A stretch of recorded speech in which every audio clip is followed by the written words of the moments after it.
we have looked at various instances, and as we have said that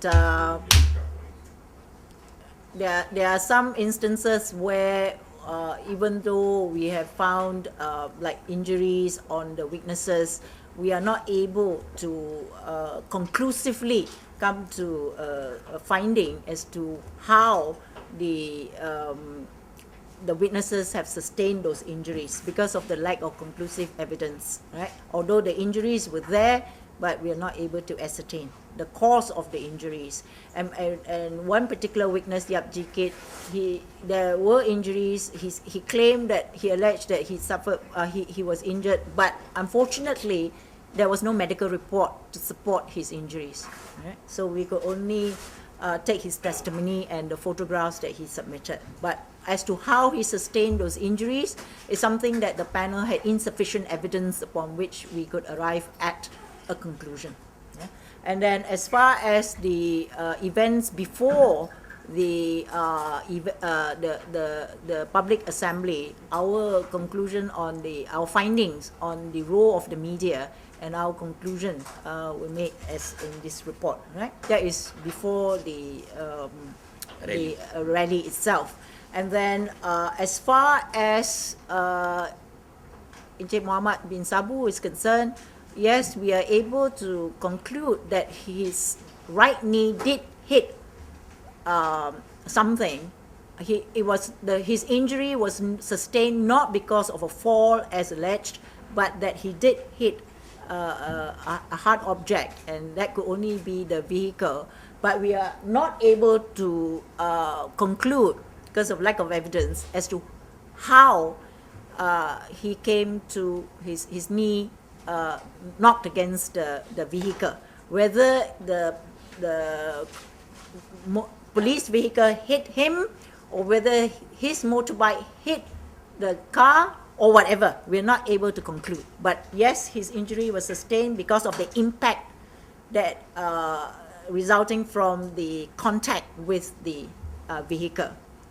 And as far as Hospital Tung Shin is concerned, yes, we are able to conclude that there was firing of the water cannon into the compound.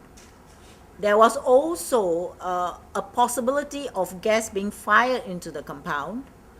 Even if there was no gas, no tear gas was fired into the compound, our finding is that if it had been fired along Jalan Pudu itself, the gas would have, the possibility of the gas floating into the compound is there, and thereby endangering. So our recommendation is actually the tear gas and water cannon shouldn't be fired in the vicinity of these places of public places like hospitals, places of worship, schools, and so on. Even if it is not directly into those areas, but the fact that it was fired in the vicinity is sufficient to cause danger to the patients or school children, right?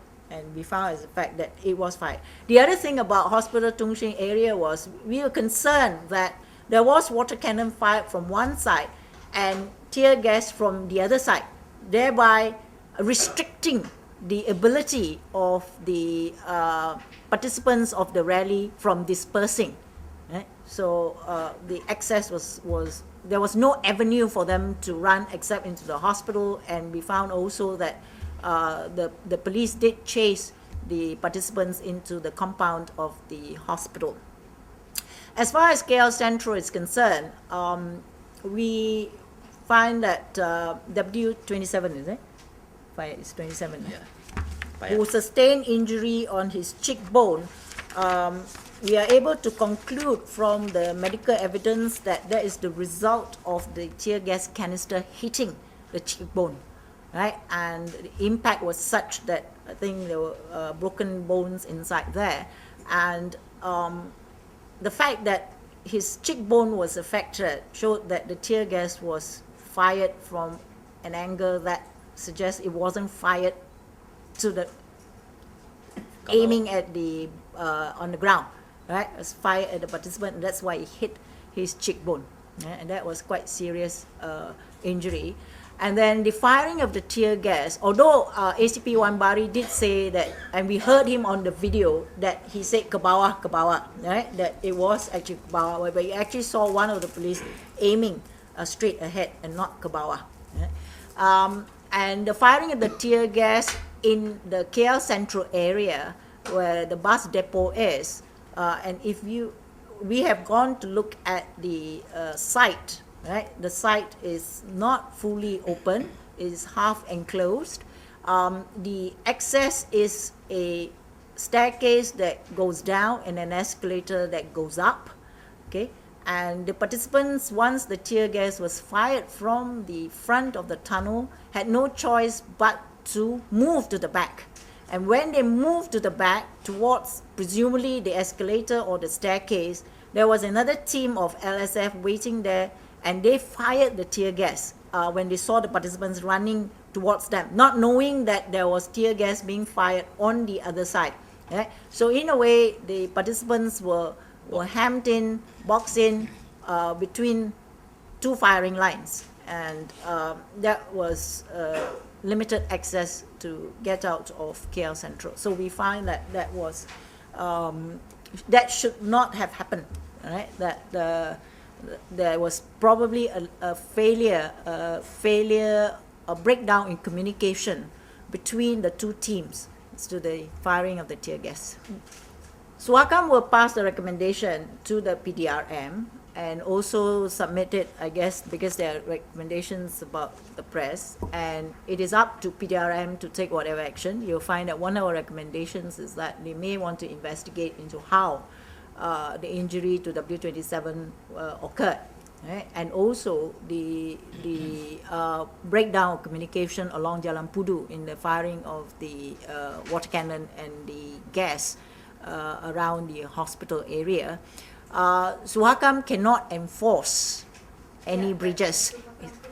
Suhakam will push. We will remember that we have made various recommendations in our past public inquiry, and we are still waiting to see the implementation of those recommendations. And we hope that the authorities will give due consideration to the report and put in place various recommendations, implement the various recommendations.